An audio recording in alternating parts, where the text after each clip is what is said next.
Bonjour à toutes et à tous, j'espère que vous allez bien et bienvenue dans ce brief panda du 8 octobre 2025. Comme d'habitude, nous allons faire un point sur la macroéconomie, les data économiques. Nous ferons un point S&P 500, Nasdaq et nous finirons par le BTC. Si ce que je fais vous l'appréciez, n'hésitez pas à liker et surtout à vous abonner. Je tiens à remercier aux personnes qui le font. Et surtout, n'hésitez pas à me suivre sur les différents réseaux sociaux. Le lien se trouve en bas de la description de la vidéo. Et voilà, donc n'hésitez pas à me suivre sur X notamment, sur YouTube, sur Instagram, etc. etc. Ceci étant dit, passons au calendrier économique de cette semaine. Alors, calendrier économique qui est assez impacté par le shutdown des États-Unis, hein. Comme vous le savez, les États-Unis sont en shutdown depuis une semaine bientôt. Ça fait que la semaine dernière, nous n'avons pas eu les chiffres de l'emploi tout simplement. Donc là, on peut voir que le Canada a diffusé ses chiffres, et nous non, parce que. Pas diffuser ses chiffres, alors que nous non, parce que tout simplement, Enfin, l'Amérique est en shutdown, donc ça veut dire que les fonctionnaires ne donnent plus les datas économiques telles que l'NFP, les chiffres de l'emploi de manière générale. Donc, voilà. Data économique assez pauvre, hein, jusqu'à ce que le shutdown aux États-Unis soit rétabli. En tout cas, je parle des datas macroéconomiques en Amérique. Après tout ce qui est en France, Europe, ça continue de diffuser. À noter aussi que à noter que la semaine prochaine, on aura les chiffres de l'inflation. C'est des chiffres auxquels il faudra faire très attention. Donc l'inflation mercredi prochain, jeudi prochain, PPI, donc prêt à la production, hyper important. Et ça sera tout pour la semaine prochaine. Et en tout cas, cette semaine, rien de spécial, il me semble, dû au shutdown, je pense. Et surtout, fin du mois, FOMC avec la décision des taux d'intérêt. Et jusqu'à preuve du contraire, le marché price une baisse des taux, une deuxième baisse des taux cette année à 95%, ce qui est plutôt positif. Et surtout, l'augmentation de la probabilité d'avoir trois baisses des taux cette année est passée à 82%, ce qui n'est pas négligeable. Et si on continue, par exemple, si on se projette sur la début d'année prochaine, donc là, on a 82% de baisse des taux à 3,5 à 3,75. Donc là, si on passe au début d'année prochaine, voilà, donc il faudrait que la probabilité de 4 baisses de taux continue à augmenter pour que les marchés continuent à s'apprécier.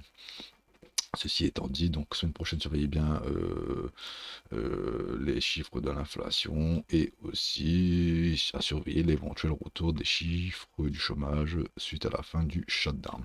Alors maintenant, si on passe sur la S&P 500, S&P 500, comme je l'ai dit la semaine dernière, toujours aussi, rien à dire, hein. Donc là, si on dézoome, on peut voir que la tendance, elle est haussière, il n'y a pas de souci.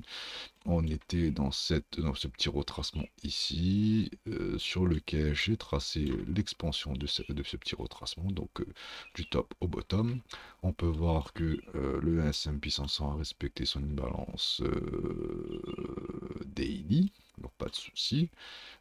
Ici, pas d'imbalance créée, et on est parti chercher la petite expansion au 1 272, donc là aux alentours des 6800.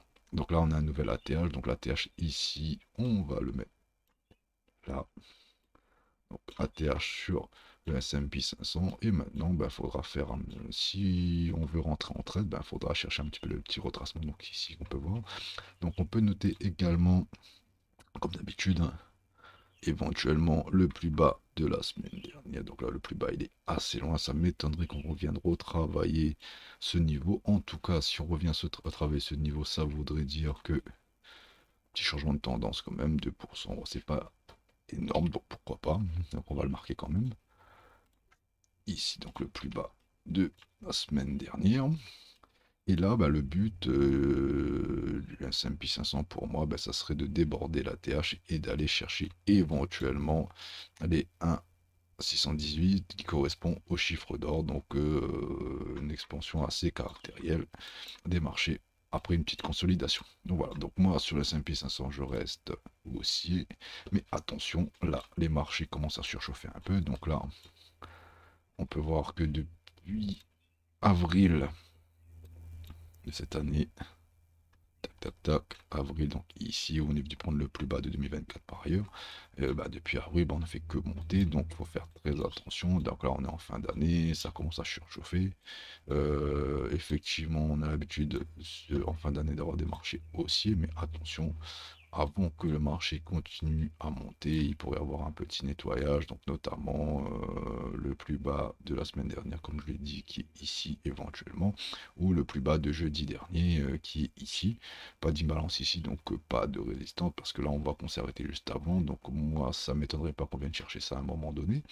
Voilà, donc, petit retracement à prévoir. Si on veut se positionner en swing, c'est dans ces zones-là ou ces zones-là qu'il faut le faire. Et pour moi, le S&P 500 va continuer à monter. Mais, faudra faire très attention parce que de l'autre côté, nous avons le dollar index qui commence à se réveiller ici. Donc là, on peut voir que le dollar index a posé un bottom ici. Donc là, sur le dollar index, on était dans la zone de rechargement de long, hein. Donc là, on peut voir qu'il y a eu ce mouvement-là. On a consolidé et on a retracé ce mouvement ici en zone de rechargement. Donc pareil, un chiffre d'or 0,618 ici. Donc là, on est venu dans cette zone-là. Donc pour continuer, on va dire, ce mouvement haussier du dollar, là en fait, le dollar, je pense qu'il a trouvé un bottom dans cette zone. Et pour le coup, si le dollar se réveille, ça pourrait donner une bonne petite claque au marché financier. Et de l'autre côté aussi, si on regarde le VIX, hop, donc l'indice de volatilité, on peut voir que le VIX, si on passe en mensuel, le VIX est pas loin de trouver un bottom également sur le plus bas de 2024 qui est ici. Et donc, réveil du dollar plus réveil du VIX pourrait à un moment donné créer un fort retracement sur les marchés. Donc ça, à surveiller, absolument. Hop, ceci étant dit, je passe sur le S&P, le Nasdaq, pardonnez-moi. Donc Nasdaq, rien à dire de plus, hein. Donc on a formé un nouvel ATH ici, donc là ça part, hein. Ça suit un peu le S&P. Si on passe en weekly, donc on a maintenu, je pense, une balance daily ici. Hop, une balance daily tenue, on est reparti à la hausse, donc là, rien à signaler. Donc pour moi, le Nasdaq, un peu comme le S&P 500, on va aller chercher des expansions de ce dernier retracement ici. Donc voilà, on est comme un peu le S&P 500 au 1,272, donc qui est le premier arrêt, on va dire, en termes d'expansion. Voilà, donc pour moi, le Nasdaq assez similaire, donc je ne vais pas trop m'attarder là-dessus, donc voilà, à surveiller. Comme je vous l'ai dit pour la S&P 500, faites attention, parce que le dollar index se réveille, le dollar se réveille, le VIX aussi est pas loin d'atteindre un plus bas. Donc voilà, faudra faire hyper attention parce qu'à un moment donné, les marchés classiques vont peut-être prendre une claque. Et pour finir, on finit par le BTC. Donc là, le BTC qui s'est enfin réveillé et qui s'est recorrélé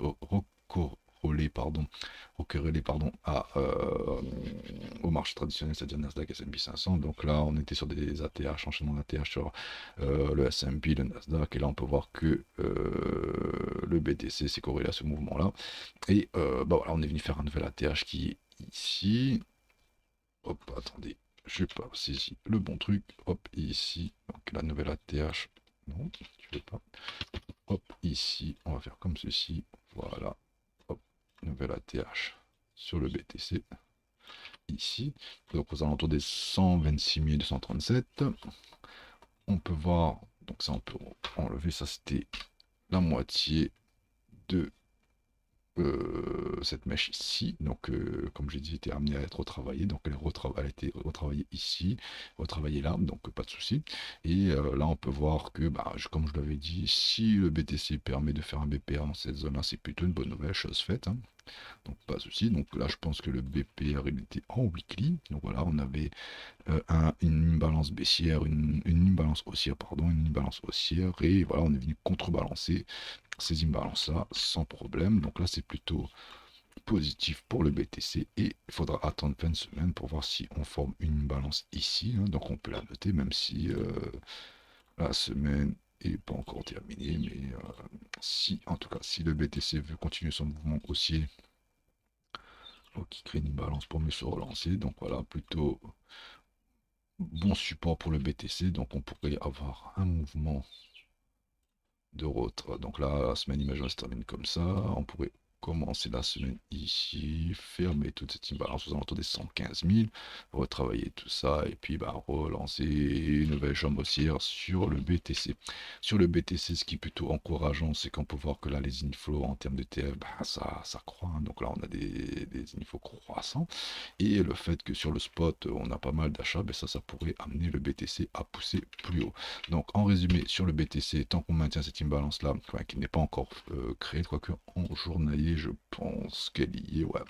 Donc en journalier, on a déjà cette imbalance, donc on va dire imbalance journalière à surveiller.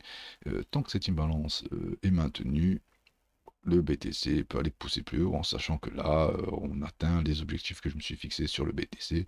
Enfin, on est en train de rentrer dedans entre les 123 000 et les 130 000.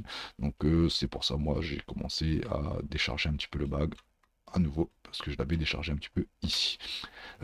Pour finir, si on dézoome un peu sur le BTC et qu'on trace une trendline long terme ici, en rejoignant tous ces sommets, tac, tac, tac.